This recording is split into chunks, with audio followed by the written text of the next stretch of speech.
This is for the nerds, this is for the brainiacs, this what we deserve. Go ahead and play it back, you ain't gonna touch me, you not gonna do nothing, you are not above me, I bet you wish you was me, I know this that I know. For the nerds, this is for the brainiacs, this what we deserve. Go ahead and play it back, I know it, I know.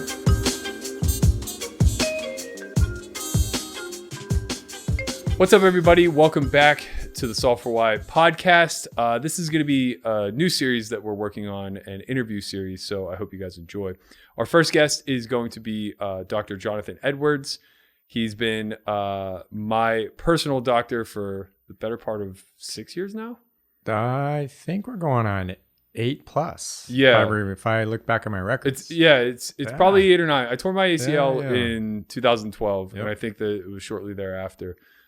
So your background is medical doctor, anesthesiologist. Yes. You kind of transitioned a little bit off of that into the sports optimization performance realm, I guess. Yes. It's a good way to put it. Okay. I guess let's start there. Tell me a little bit, because this is first of all, what drew me to you. Not that I'm an athlete, but I have the athlete mentality. So I carry that optimization through into adulthood. I guess tell me how you go from putting people to sleep and ensuring they're not in pain during surgery to kind of optimizing the body. That's best answered starting from my background. So, I come from a professional sports background. I used to race professional motocross, aspiring young motocross racer, basically broke enough bones to the point, I had to make a decision, kind of found out by chance I was good at school. I never took the SATs or ACTs, anything. I just went to community college and started doing well. And then I decided there that if I couldn't make it in professional sports, I would do something professional. Okay. So then I quit motocross, community college, went to UC Davis for physiology. Then I went to medical school. And then from there, I did internal medicine, sports medicine, neurology here in France, anesthesia for 3 years, and then I was a full-fledged anesthesiologist. But to back up and answer the question, I'm a medical doctor at my base, so I'm always studying, and as long as you go to medical school, you can grasp the ideas, that surround sports optimization, whether it be, diet, hormones, health, that kind of thing. So that's how guys like me and others from other specialties branch off. And, a good example is like a gynecologist doing hormone therapy. It's very, very common. From my understanding of it, I've been fortunate enough to brush elbows with a lot of doctors and lawyers playing high stakes. Yeah. And from my understanding of it is you get the general medical background, and then you're kind of forced into a specialty of some sort. Yes. And those who don't choose a specialty will be a general practitioner or, whatever the case may be. Yep. So it though you have a title of anesthesiologist, it's not like it's that far of a reach. Yeah, no, I'm not stuck to anesthesia. And, and a lot of things we do in sports optimization or general health optimization is very well versed in anesthesia. For one, I see every medical specialty, you name it, gynecology, surgery, oncology, urology, orthopedic surgery, neurosurgery. So, we get, there's so much there that, we get a well-rounded medical exposure, so to speak. Mm-hmm. And then, you go to school for 15 years. Right. You learn how to study. If you want to learn something, there's no doubt you've gone to school, taken 7,000 exams. I've read hundreds of books. Cover to cover. Yeah. You know how to read journal studies, and statistics and all this kind of stuff. And so you put all that together. If you want to be a, sports optimization, health optimization, whatever in life, medical school prepares you for that, hands down. Where does that leave you now in the current state of COVID? Because I know personally I come to you for pretty much everything. Yeah. And I feel comfortable with that because, again, I think that, when you have that medical background, the quote unquote specialty is just the next step. Yes. So, for instance, I had an issue where my urine stream was seemingly a little bit blocked or weak, whatever. And, you know, I didn't come to you for an answer necessarily, but it's more so like, I need advice. Yeah. And you're like, well, if it's bad, go to the urologist. Yeah. And that makes sense to me. So like now, what does your practice look like during COVID? Because I'm sure that there's a lot of general practitioner stuff that you can kind of handle. I was able to get away from the hospital scene, and now I just work in some surgery centers. So about, you know, 50% of my practice is maybe surgery center anesthesia. And I'd say the other half is, you know, basically, you know, my, what we'll call it my, you know, elite health optimization practice. You know, and I'm the chief medical director for a company called Vanguard Integrity Systems. And basically taking care of all those employees, plus the CEO and the president and all those kind of things, you know, the same things I do, you know, that we do with each other. Yeah. You know, and I find myself doing this over and over again. And that's where so I'd say I'm about 50-50 right now. And it's a great practice balance. I've enjoyed it immensely. Yeah. Yeah. So I guess as a qualified professional, like, what's your take on the whole COVID outbreak and like where we're at now? Because I know as a layperson, I'm constantly just combing through data, and you know, especially given that I have a poker background, I'm going to lean into as much statistical analysis as possible. But it seems like, you know, our collection methods, as is true in most epidemiology studies, pretty flawed. So, you know, we're constantly getting fed new things. It's like, wear a mask, don't wear a mask, social distance. It's not working. Like, I don't necessarily know that any of us know where we're currently at. And I guess I'm curious, like, from your perspective, as well as your experience thus far, like treating people, like, what do you see the development being? That's, that there's so many things to unpack there. And, you know, we're not going to be able to do all of that here, but, sure. We're definitely at a point where, you know, it's changing directions. You know, Europe seems to be in a second wave. You know, United States is as well, although they don't call it that here. It's kind of interesting, you know, with all the political things, and, you know, and I follow it as much as anybody, you know, and I read the studies. But what I would say is, you know, one of the biggest things is, you know, good ventilation, being outside, and your chances of catching it are pretty slim. You know, masks, no masks, who really knows? Studies do support it. You know, and you can't argue that, but, you know, they're not the greatest studies. You know, and so it's hard to know where to place your thing on that, you know, where you should really stand on that issue. I think wearing masks for people it's an action that we take, and I think we feel better because of that. It's kind of like Pascal's wager, right? Yeah. Where it's just like there's no harm in believing that it works. Exactly. Yeah. And that's how I feel about it. You know, I was like, okay, I'll wear a mask. You know, I wear a mask all the time in the operating room. Yeah. You know, but, you know, they wore masks in Spain, and they have one of the highest rates still, you know, even, you know, from February. And then, you know, and people wear masks in Asia, and the rates are still pretty, you know, they're less there. Yeah. And so is it really a cultural thing? You know, Spaniards are very close. They, you know, they kiss each other. You know, everything's close there. Human contact is close. You know, where Japan and parts of Asia, you know, they're a little more not standoffish, but they're separate anyway from a cultural standpoint. Right. You know, so is that what's really explaining the whole mask thing? You know, because everybody's wearing masks, but it's still spiking. Yeah, and I mean, you know, we don't know how the data is being collected or reported. We don't know how much is being withheld, et cetera. But, you know, we kind of spoke a little bit off air as far as like preventative measures, and you were kind of mentioning metabolic health. Metabolic health is where it's at, man. So as I was explaining to you, the best way to explain this, you know, I actually had 2 patients, similar COVID patients that I helped. You know, I wasn't their direct doctor, and you'll see for reasons why. So 2 gentlemen, 2 males, both 150, 151, both obese, both diabetic, both hypertensive, both former athletes, both high stress jobs. And then we'll go one of them is a police officer, and he got bariatric surgery mid-March, and he did really well. He lost weight, and then he came to me for some optimization. We put him on.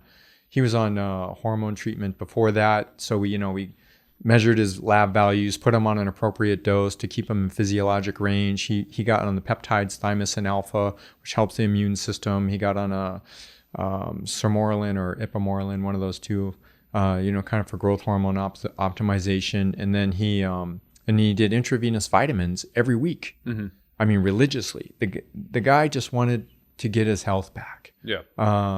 And he did. And so he's doing great. And then the other gentleman, high stress, commercial real estate, always has kind of let his health go into, just kind of going with it. And he'll dabble in some things and not really take it serious. That's my experience with this gentleman. And he gets COVID and calls me, and he's already had shortness of breath. He has some symptoms, fevers. He's isolating himself. His primary care doctor just told him to go home and rest and wait it out. Yeah. And I couldn't have disagreed with that more. I told him right away, you need to fix your metabolic health. You need to, whatever you're doing right now, nose to tail, nutrient dense diet and water. That's it. Nothing else. Yeah.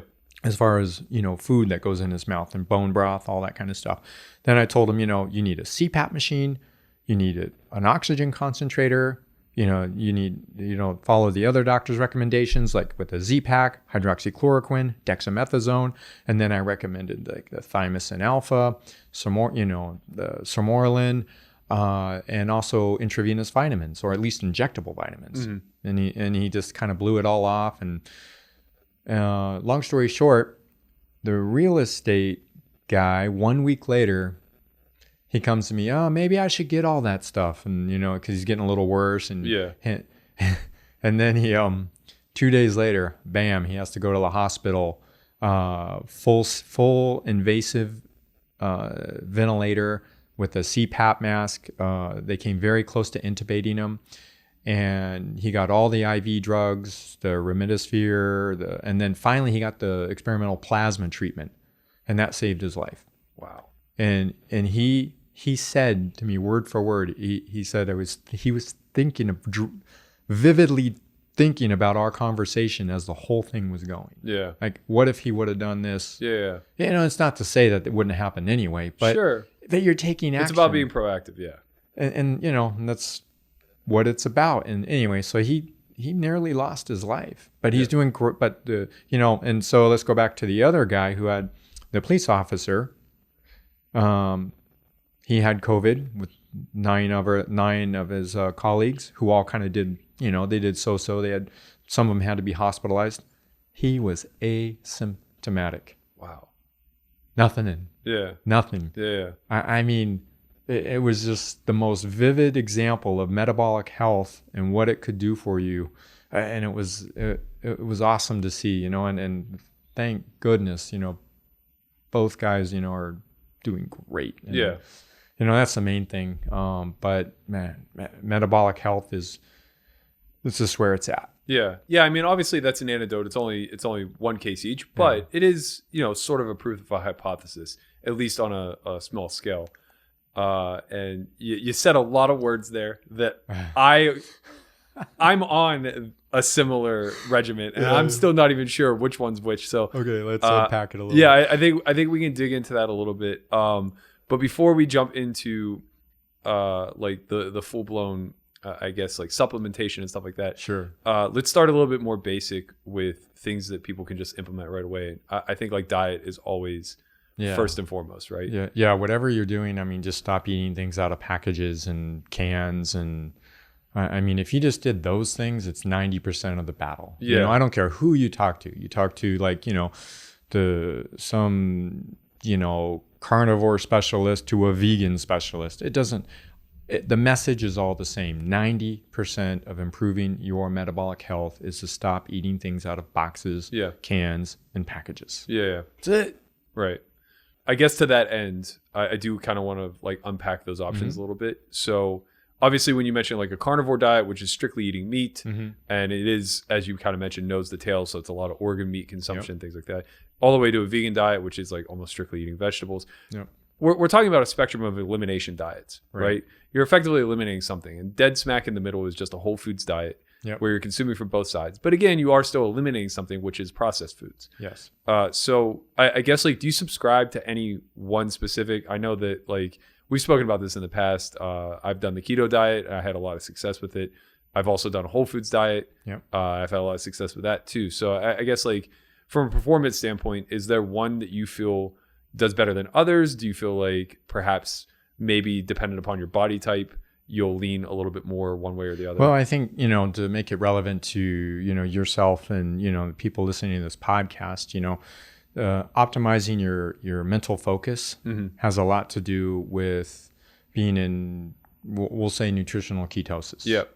And that is easier to do on, we'll say a ketogenic kind of animal-based diet, with some vegetables and meat and, water and that kind of thing. And that's, producing the ketones allows you to be comfortable with fasting, and as you guys sit for hours and hours, and you're just there, looking at cards and tables, thinking about statistics and, so anyway, producing ketones, being in that state, I think is really important. So, I'd have to say that answer is individual. So when I look at, you what you do, that's how I approach it. If you're a marathon runner, it's completely different. Yeah.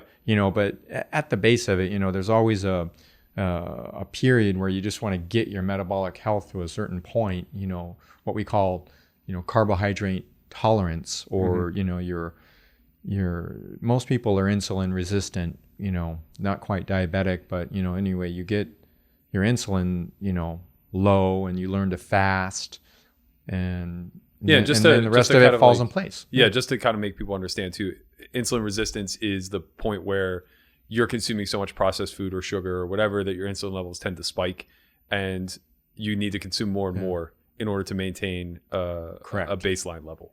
Absolutely. But let's also make the point there, insulin resistance can happen with fruit. Sure. No, I mean, fresh fruit all day long, Like if you're a fruitarian. That's the extreme, yeah. Yeah, well, I would imagine it would almost take an extreme thing like that, unless you're pre-diabetic or something to that nature. I've seen, your point's valid though. Like if you're consuming shit food and then you're eating, some sweet fruit on the side to make yourself feel like you're healthy, you're probably compounding the issue in a lot of ways. You're compounding the issue, absolutely. Yeah.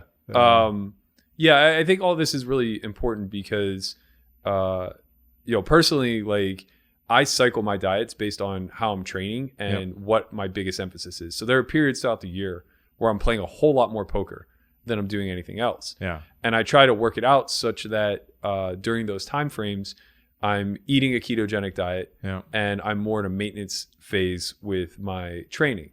So I'm not really trying to add muscle. I'm just trying to sustain what I have. Yeah. Maybe even lean out a little bit. Which you've done awesome at over the years. Yeah. I mean, honestly, like I feel really great, all things considered, from where I started to now. Right. And, it's not easy once you start pushing 40.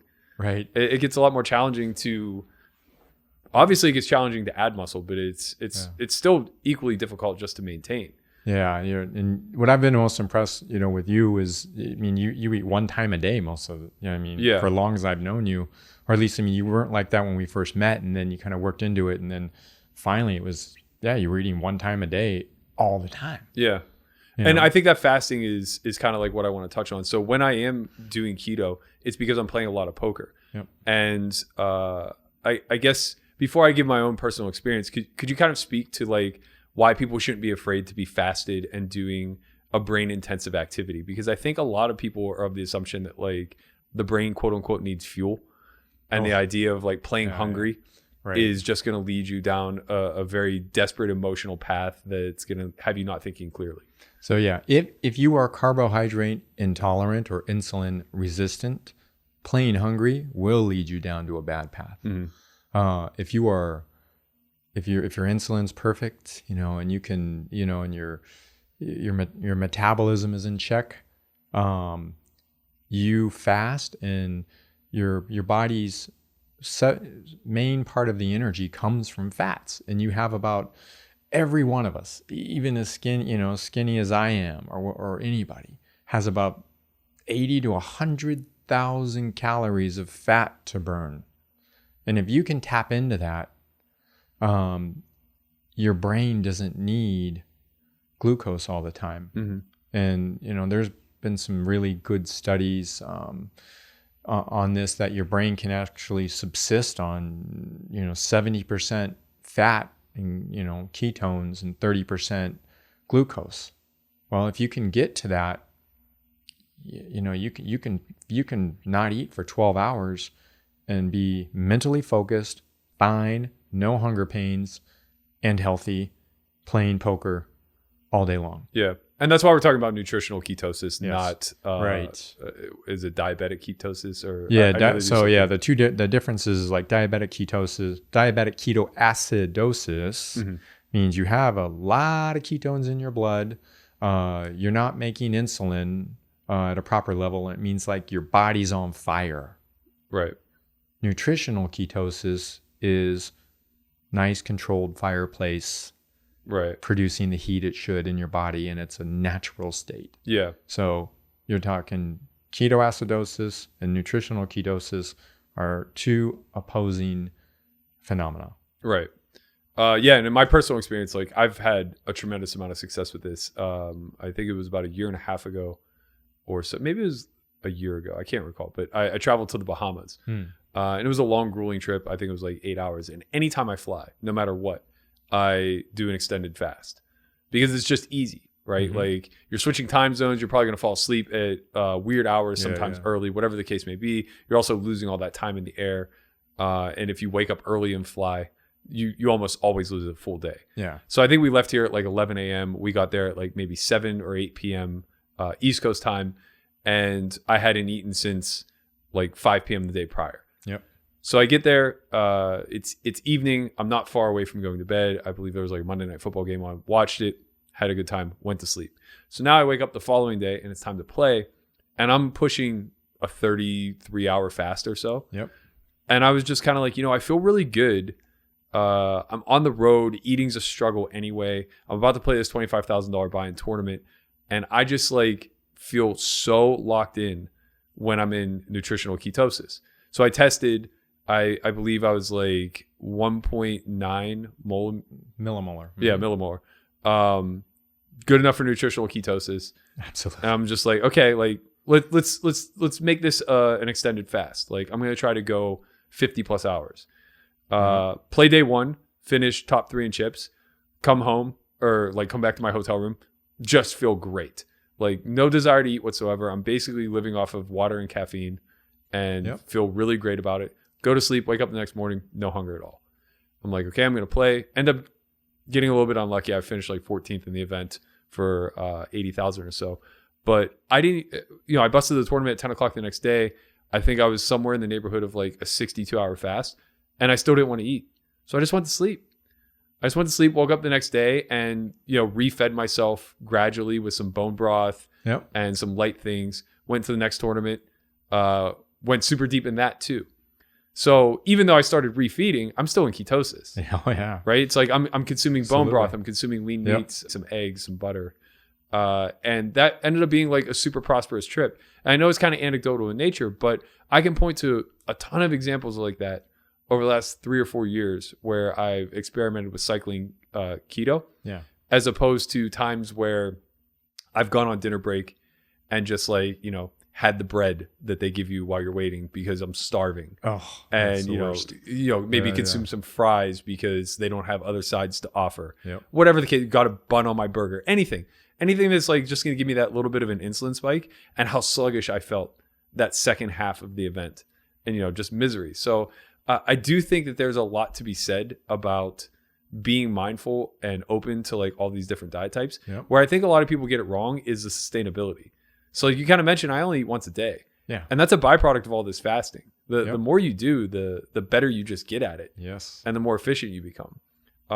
So I guess I'm kind of rambling on my own at No, this you're point. doing but, great. This is. But I need to hear this. yeah, I think that like, you know, this is where the if you want to call it like the physical trainers and the dietitians, they don't communicate with one another. Right? It's like if I'm going to the gym and I'm trying to pack on muscle and it's bulking season, Right. I can't go to my dietitian and say like I want to lose weight. Right. It just doesn't add up. And I think people hear diet and they think like short term. Yeah. Where like yeah. I think cycles, right? Just like training. Mhm. It's like I know I'm going to lift weights for 12 months out of the year, and I know I'm going to eat food for 12 months out of the year. Yeah. Why wouldn't I just block it off by quarter Mm. and figure out like what my goals are in a line? Do you kind of like subscribe to something comparable or? Oh, I mean, for what you, it depends on what sport now. Yeah. You know, for how you just explained it, you can't do it better. Yeah. You know, the learning to fast that long just frees you from the necessity to ever have to take the time to eat. Oh, the decision fatigue of trying to figure out what you Right. want every day when you're making 4, 5, 6 meals. Yeah. It's so much. And you know, and you guys, and like I said before, you guys are sitting there so long and you need to be focused. Mm-hmm. And then when you do take a little caffeine, it works, you know, like 10x. Oh yeah. You know, and Yeah. then on top of that, you know, you can take you know, ketone drinks, you Yep. know, like we just had before, Mm-hmm. you know, before the podcast started, you know. Yeah, tell me a little bit about this. So I know a lot about the you know, exogenous ketones. You've given me some Yep. that you actually create. Yep. Why is there salt in here? What's ketone salt? All right, so we're still on the subject of ketosis, but now we're on the subject of exogenous ketones, or say ketones that we take, you know, by mouth from a food source. So, you know, this product here is from Ketone A. There's a couple others that make it. This is a ketone ester plus a ketone salt. Mm-hmm. So I'll go into ketone salts first, and those are just kind of like, you know, think of like sodium connected to beta hydroxybutyrate, which is a ketone. Okay. So it's just that. It's just, you could have magnesium BHB, you could have sodium BHB, and so on. Okay, so the BHB is effectively the manufactured ketone. Yes, that we're the consuming. BHB is, you know, your body produces BHB, Mm-hmm. beta hydroxybutyrate, and you can also take it manufactured, Okay. you know, through chemistry. Basically, you make these things. Right. So these things can create a blood level, and you will create ketones, Okay. and your brain will do subsist on them. Even if you're not nutritional ketosis. With the salts, it's harder, but with the esters, now that's the thought, is that if you take these, even when you're not in nutritional ketosis, they can help. Okay. You know, so the esters are obviously, it's a different chemical structure, but they're much, much more potent Mm-hmm. at creating ketosis. Yeah. And they were designed actually in the DARPA contest, you know, to make the super soldiers. Mm-hmm. They were designed basically to allow a soldier to, you know, be out there for days at a time, you know, 36 plus hours, and not have to eat. Right. That's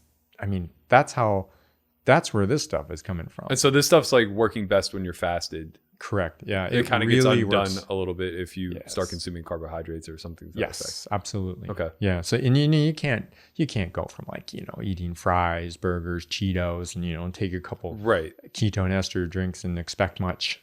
Yeah. You know, yeah. they try to tell you can, but that's not the reality. The reality is, you know, if you're kind of metabolically fit, you've done your homework, they're going to help you. Yeah, I think that's a really important qualifier, is that when we're talking about optimization, Yeah. we're almost always talking about that last 10 to 15%, Right. right? It's like you have to get yourself to a stable level of health and fitness and nutrition before you can suddenly start looking into Absolutely. the next level type of stuff. Right. Yeah. You just got to get out of the mindset. It's, you know, I can just take a, you know, a pill or something to get me a result. And it's just not the case. There's still, you got to do your homework, like, you know, like you've done. Yeah. So I guess let's talk about that a little bit, because when I first came to you, it actually may have been right around when I tore my ACL, maybe even slightly before, because I forgot it. I didn't come to you for the injury initially. Mm-mm. I came to you because I tested like off the charts for low testosterone. Yes. And I was like 30, 31 years old, something of that effect. Right. And I think my number came back on the blood test at like 135, which I knew nothing at that point. Right. And the clinic that I got tested at said I was average. But what I found out later is that the way clinics determine like what the scale is based on the clients they see. So It's they the only take their own, population. they only take their own aggregate data. And if you just go to a place where like they're mostly testing old people, then 135 might appear to be like on the spectrum of reasonable. Yeah, you were really low. I mean, that's not normal at all. Right. But yeah, and then remind me, you weren't taking any hormones before Nothing. I was taking nothing, and you suggested I go see an epidemiologist that? Endocrinologist. or an endocrinologist rather. Went to him. He obviously immediately recommends synthetic testosterone. Yep. And I was like adamantly against that. The research I had done is just like, you don't really ever wean off of that. You're kind of just telling your body like, hey, we got this with a synthetic product for the rest of your life. Yep. And that just seemed too unsustainable to me. Also, I was just, in my opinion, like too young.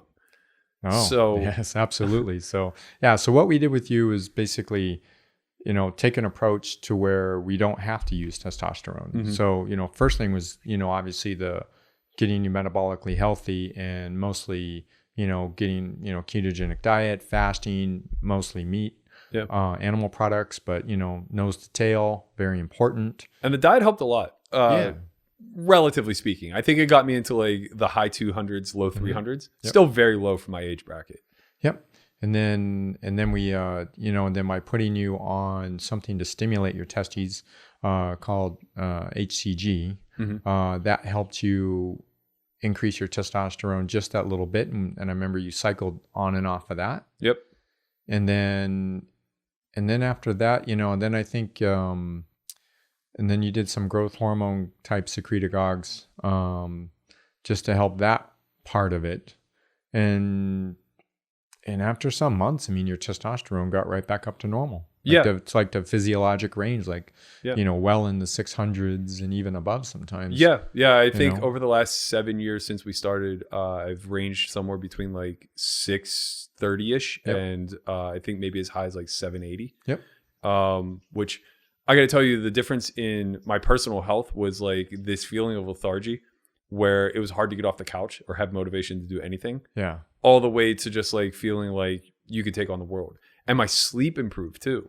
Yeah. Right. You would think when you're super lethargic that sleep would be like a non-issue, but you just, you're restless in like a weird kind of way. Right. Where once we kind of corrected the hormonal panel issue, I was sleeping well. Eating was obviously an easy thing. Training was just like intensified 10x. Yeah. It's and the main thing is like, you're able to recover and actually sleep and recover some of that natural hormone production, so yeah, it was awesome the way, you've gone about it. Yeah. Because a lot of people aren't willing to do that. So I guess there's a few things that I want to kind of like pick your brain on out of that.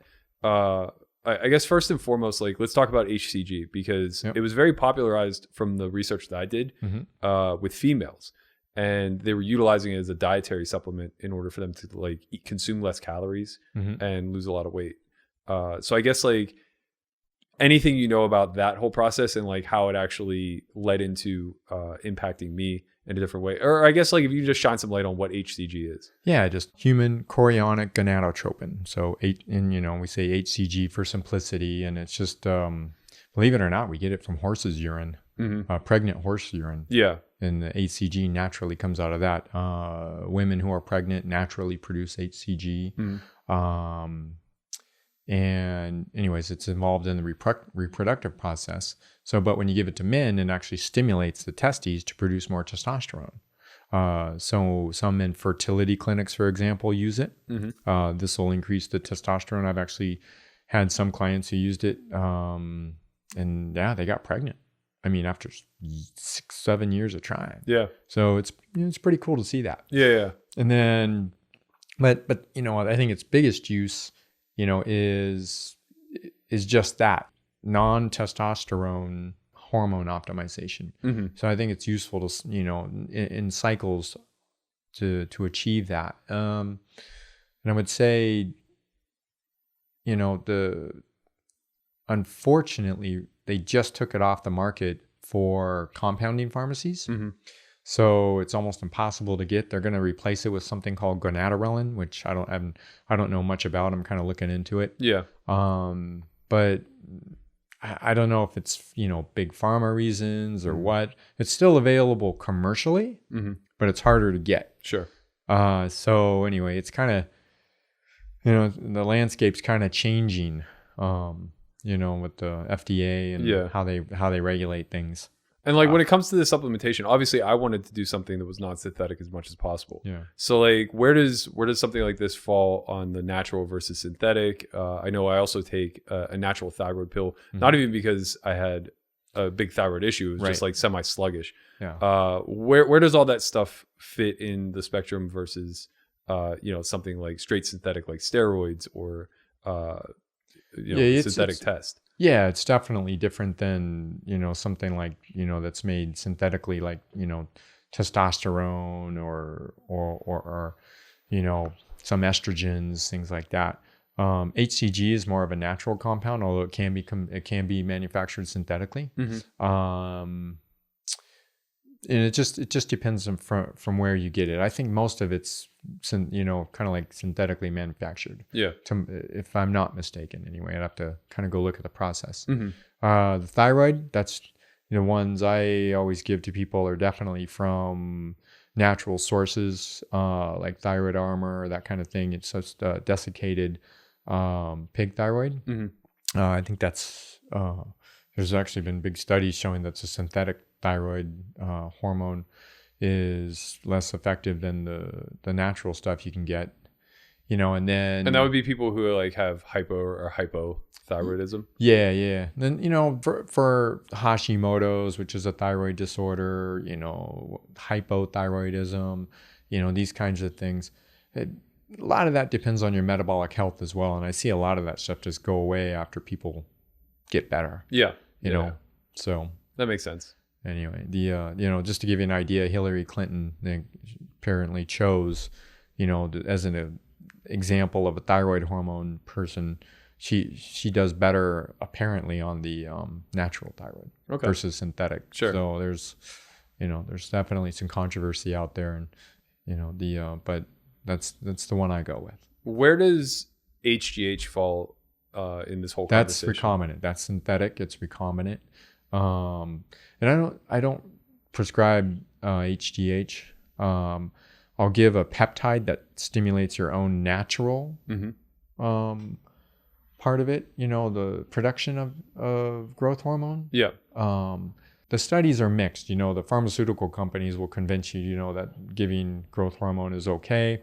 And it's hard to say. There's not a lot of great long-term studies on it. So I just played a little safer as far as if I ever prescribe that stuff. And not to say it doesn't have its uses, Sure. I have a friend who his growth was stunted as a child. Exactly. So he was on it from like age 11 to like 16. And exactly, that's where all the long-term studies come from. They study these kids who've had it for 10 to 20 years. Yeah. And most of them do fine. They don't have cancers. They don't, most of the safety profiles come from those kind of studies. Yeah. So, if you look at it from that standpoint, it's pretty safe medication, where the peptides go at it from another direction. And they, and they stimulate it from your body's own natural production. It's called a secretagogue. It's a compound that goes to your pituitary that causes your, the release of growth hormone versus giving it direct to you. Right. So that's the difference. But we should be very clear, like neither of these are in the same camp as like anabolic steroids. Correct. Despite because I think a lot of buzz was created from the early to mid 2000s of baseball. The poison is in the dose. Okay. Anything used in the right dose, is going to be physiologic. Sure. When you start giving, I've never dealt with bodybuilders or all, but I know the doses they take. Yeah. And I mean, that's where the bad stuff happens. Yeah. If you just keep things within what they naturally should be, you're usually fine. Right. and that's anybody looking for optimization should be shooting for that. When we think about, long term, how are you going to be from 20 years from now? Yeah. A lot of 30-year-olds come and, I want to build muscle now. I just want to be this an now. anomaly. I want to be an anomaly. Yeah. And it's like, and then I see these other clinics just putting on these monster doses of everything. And and they're that way for a couple of years. Mm-hmm. And then you see them like 5-10 years later, and I mean, they're wrecked. Yeah. So, they're getting a lot of disservice. So I think by, covering all the spokes of the wheel, the diet, the metabolic health, the lifestyle, the getting sunlight, the, sleep, recovery, making everything as physiologic as possible. That's what's going to give you the best result in 20 years. Yeah. To me, it seems like whenever you're talking about doing some sort of hormonal supplementation or anything of that effect, you want to mimic what your body's optimal production would have been if it didn't falter. And everybody's body falters somewhere along the line, right? Yeah. We age. So it's like, it's trying to figure out ways to extend the body's ability to, regress that aging process as much as possible and maintain these levels. So to me, it's like, this is a way forward. Like biohacking to me, like it's a no-brainer, especially if you are lucky enough to be able to afford such things or such luxuries. But even just from a injury health standpoint, it's so much more efficient, in my experience anyway, than going to a regular MD, getting a pain pill, getting told to rest it. I had a friend who we play a lot of pickleball, and his knee had swollen up. And he's just like, I don't know what to do. Like, I'm freaked out. I go, well, structurally you're fine. You definitely, you didn't tear anything, like, unless you hurt a pop or like, is there a lot of pain? He's just like, no, I'm just worried about the inflammation. And it's like, okay, well, you don't eat great, first of all. Second of all, like, yeah, you could stand to lose a few pounds. So you're putting a lot of stress on your knees. It's high impact, stuff like that. I was like, what did the doctor tell you? He's like, oh, just like take a bunch of ibuprofen and rest it. Wow. And I'm just like, you may as well just play. Yeah. Right? Because like nothing bad is going to happen. Like the inflammation is going to come out from you having a lifestyle change and from you getting to a point where like you can handle this impact a little bit better. Sure, the rest, the swelling will go down eventually.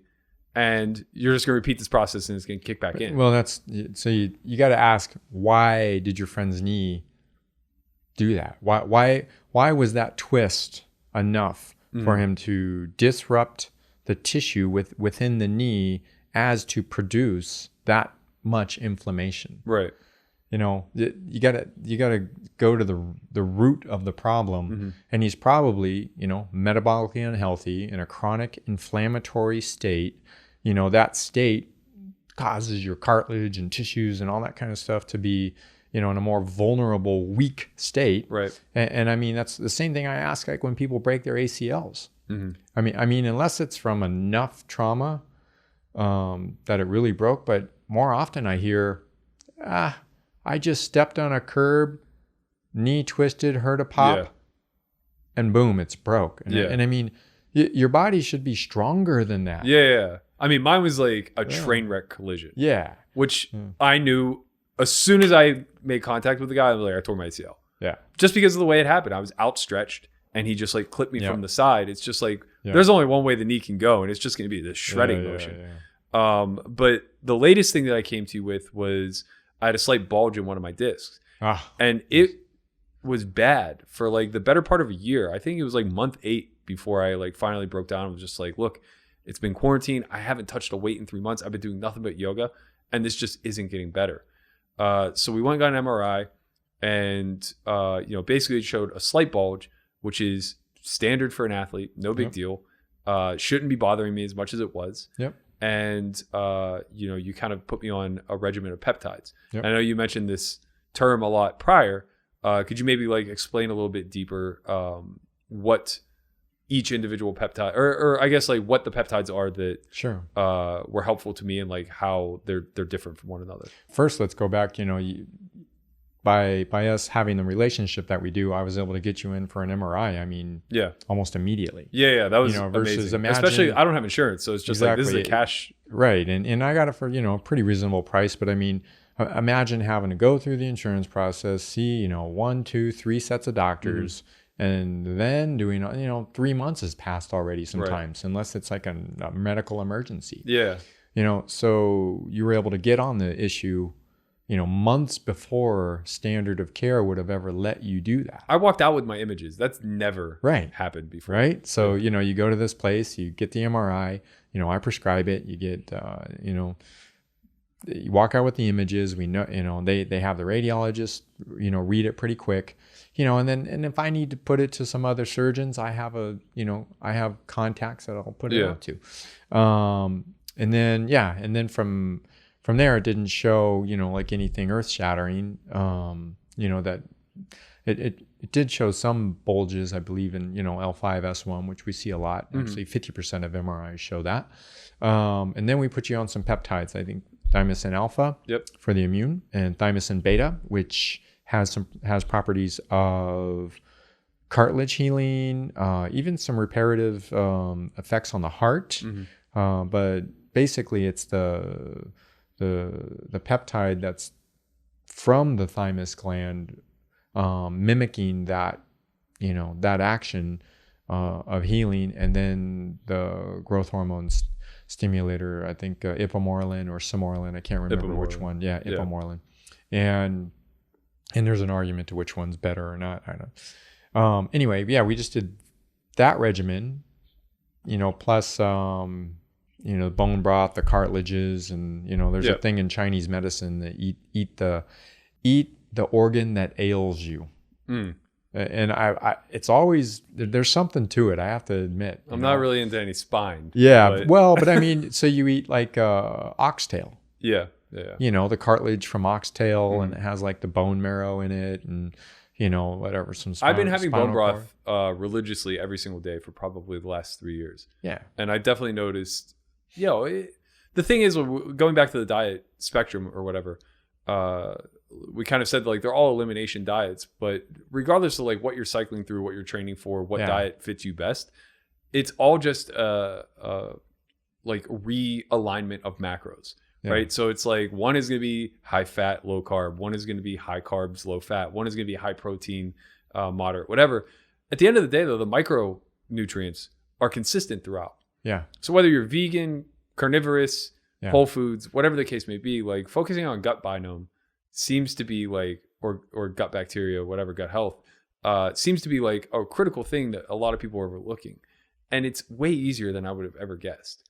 Well, yeah. I mean, you get, it's hard to, people say you need the fiber from plants. Well, you get fiber from cartilage as well. I mean, the bone cartilage and fascia also act as a fiber, and not a lot of people are aware of that. They think, oh, the only fiber you get, is from that. I've been, whether you agree with him or not, there's this MD called Paul Saladino, and he's pretty on it as far as what all of this stuff means. There's some things I don't agree with, but he makes a lot of good points for people wondering about this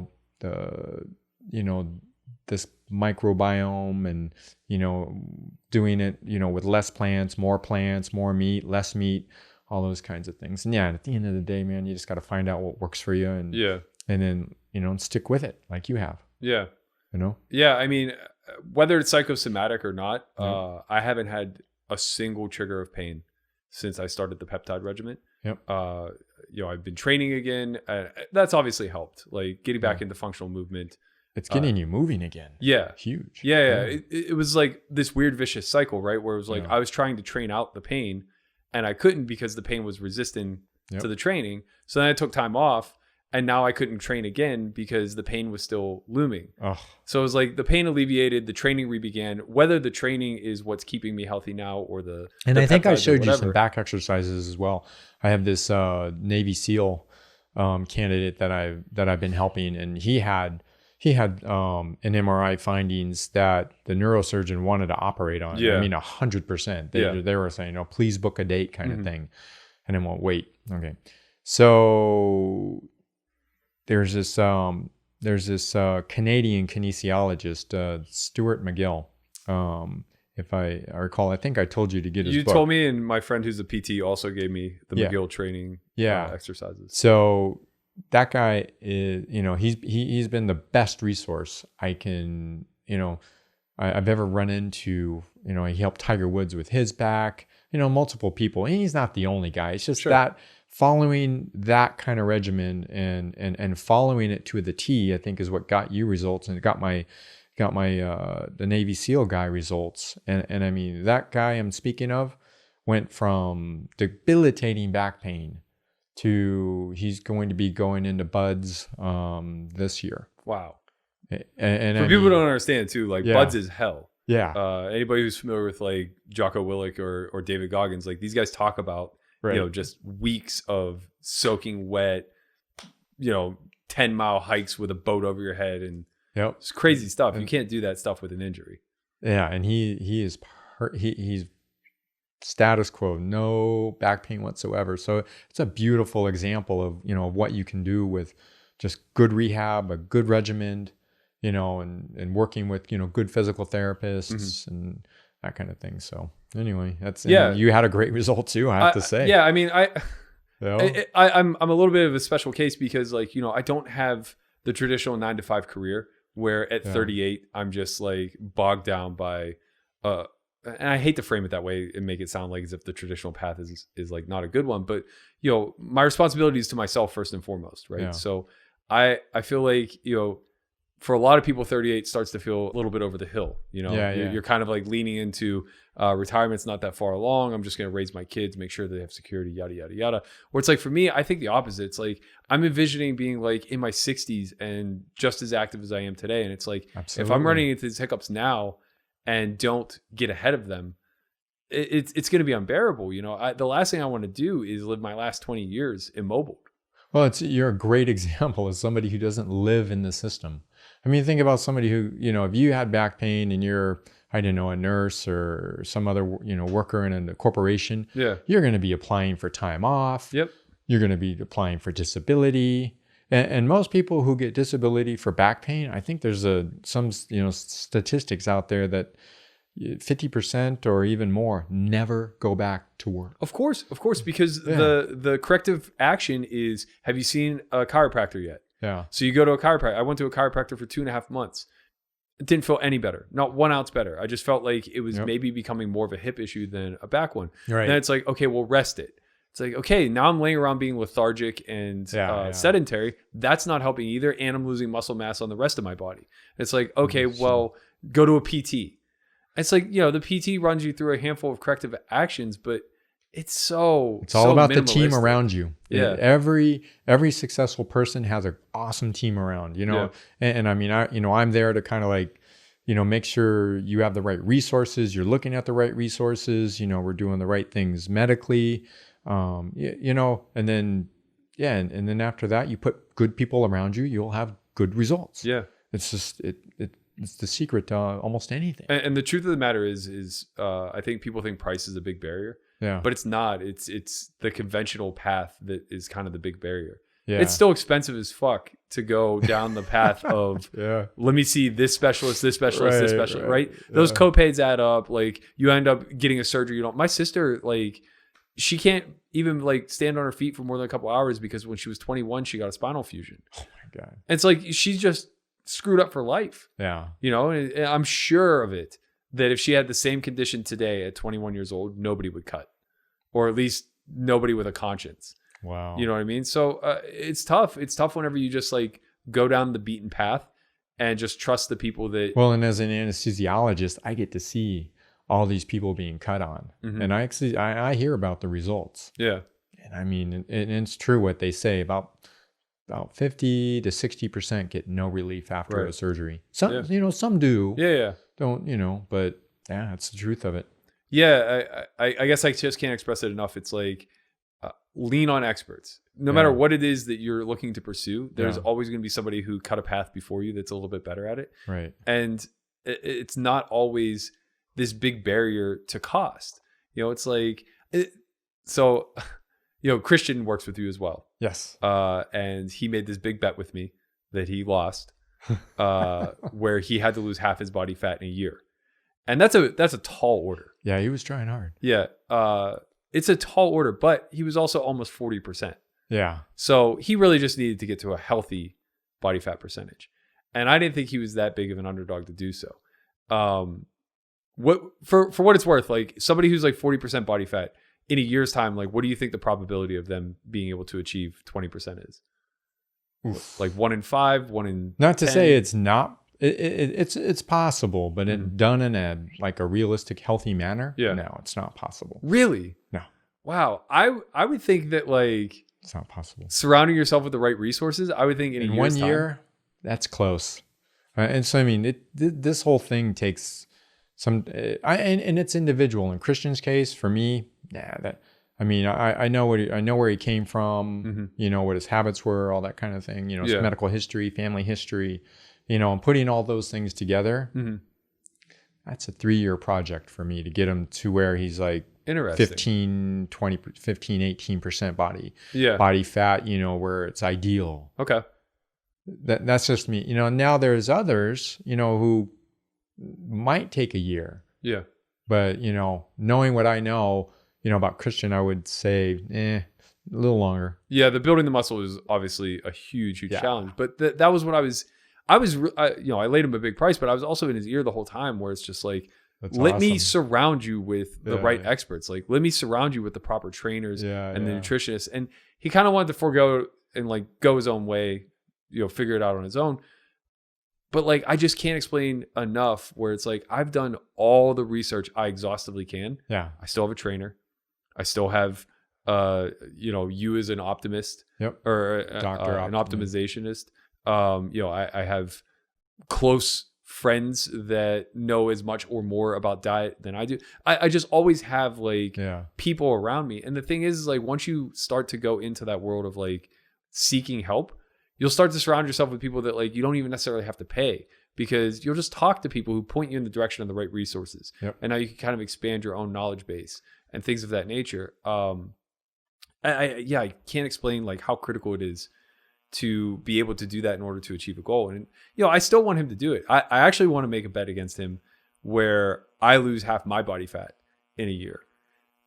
I think it's harder for me because I'm probably like 18% ish, 17, 18%. A little less, but yeah. Yeah. Probably like, I'd say you're probably like 14, 15, maybe 16. Okay. Well, I definitely couldn't lose half if that's the case. Yeah. But I think like me getting sub 10 is probably as big of a hill to climb at 38 as it would be for him to get to like 20. Yeah. The only way you can get, I mean, you got to basically do, you know, run, you got to be an extreme endurance athlete, you know, day in, day out. And that's all you can do, you know, to get, or bodybuilders do it, you know, I mean, but that's all extreme stuff, you know, for if you're going to be natural about it, you know, and have good body function, metabolic health, like we keep talking about, you know, most people are 12, 10%. Yeah, which I think is the ideal goal to shoot for, regardless of body type. But I do think that there are those outlier cases where it's like they just live at 10 to 12, right? Like naturally, and then like when they work really hard, they can get to like that 6, 7, 8, and just like carry themselves. Yeah, that's me. I can do that any day of the week. It's, and harder as I get older. But sure. But yeah, like, you know, for me personally, like I want to continue to take on new challenges and things of that nature. Yeah. So I don't know. I'm going to try to stoke the fires in him a little bit. It was frustrating because he was doing really great. Like he was diligent, very, very diligent about showing up, which is half the battle. Yep. But it's difficult when you show up every day and, you know, you walk into a gym and you're just overwhelmed. Right. And it's like you have your list of exercises to do, but the best thing you can go off of is like a how-to video, because you've never done them before. Yeah. You know? But I mean, we're still talking about Christian. I mean, he's done well. Yeah. And I guess I'm speaking more to the general case at that point. Right. Yeah, he is. Man, like if I wanted to take up golf tomorrow, sure, I could go out and hit 18 and probably, you know, shoot 120, and it's not going to matter. I'm never, ever, ever going to be good enough or know enough about the game to cut myself down to a par or a scratch golfer. Well, and then you get to you get to this concept of 10,000 hours to be, you know, there's books on this, you know, and it's, you know, we go through, you know, 15,000 hours of medical training. Yeah. You know, I mean, so to be good at something, you basically got to put 10,000 hours into it, you know, in your lifetime. Yeah. And so, yeah, for you to be a professional golfer, could you do 10,000 hours, from your age to now? It's not theoretically impossible, but, given your current situation and your wants and needs, Sure. no. Yeah, and obviously there's a spectrum to that. It's like, some people are just going to be naturals. Other Yeah. people have a low ceiling, and Right. there's nothing they can do to fight through that. I guess the overall point I'm trying to make is like mechanically, I'll never know what I don't know. Yeah. And it's kind of the same thing with training. It's kind of the same thing with diet. It's like you just don't know what you don't know. And there are people like you who have 15,000 hours just in the study. And then there's another X amount of thousands of hours in the practice. Yeah. And it's like when you could just like pay for that resource. Yeah, I just wrote a book on marathon training called The Science of the Marathon and the Art of Variable Pace Training, and with this French physiologist named Véronique Balatin. I mean, we're going over, the 2-hour marathon, Mm-hmm. For what Kipchoge had to do that guy's run 10,000 hours of his life, all day long. Yeah. And that's for him to be able to, he's booking 430 miles Yeah. for all throughout the marathon. Right.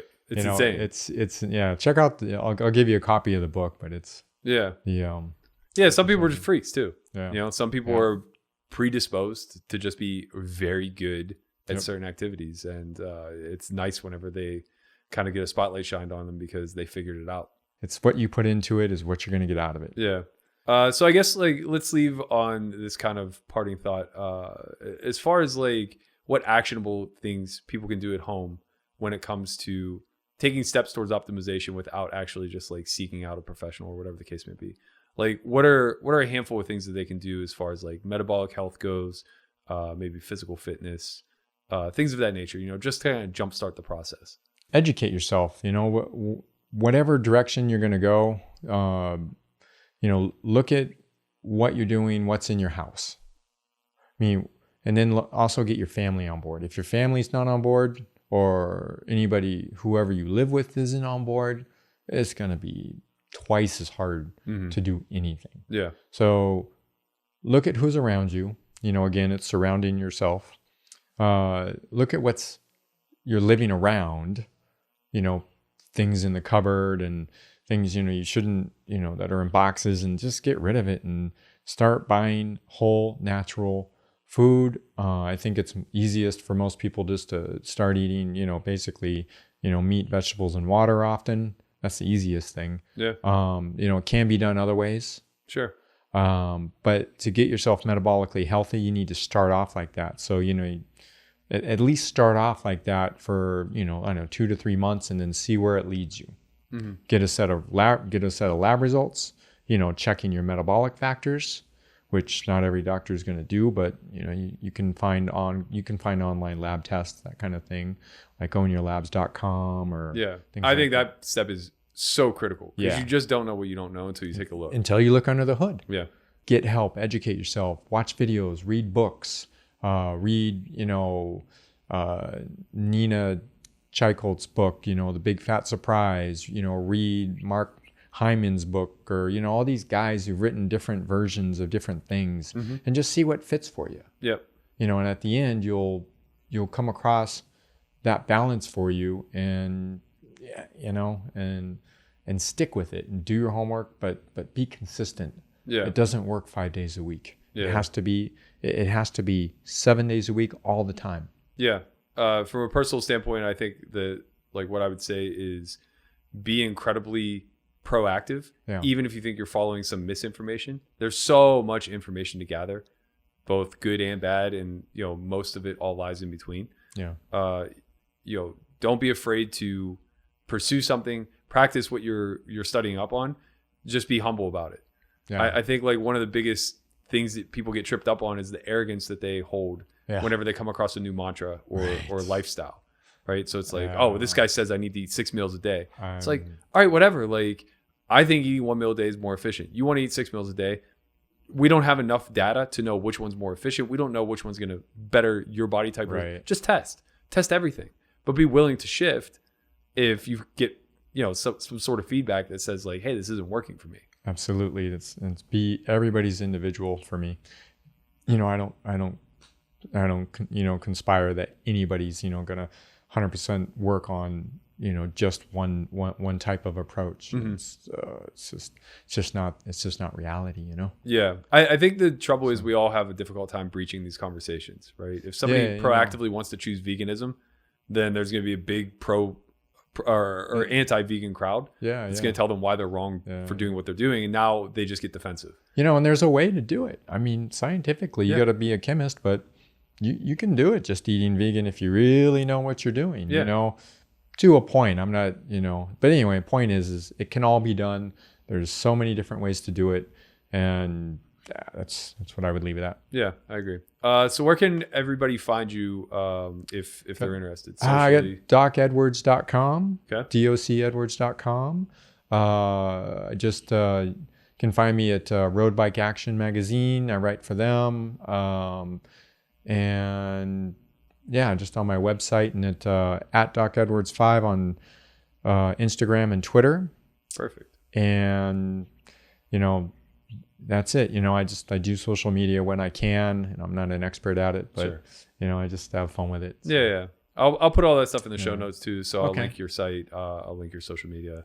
Hopefully you pick up some new followers. Cool. Yeah. I just want to give a shout out to one of my athletes that I help, Zach Osborne, for winning the 450 AMA motocross championship. So I've been working with him for years. Oh, that's awesome. He's good. So nice. Cool. Well, thanks so much for doing this. I appreciate it. Hopefully everybody enjoyed an outside perspective from just constant poker talk. Oh, I hope somebody gets something out of this. And it's gracious. Thanks for having me. Yeah, I appreciate it. All right, guys, that's going to be a wrap for this one-on-one interview with Dr. Jonathan Edwards. I hope you guys enjoyed it. Stay tuned. We're going to be doing more of these in the future anytime we have the opportunity to. So we'll see you next time.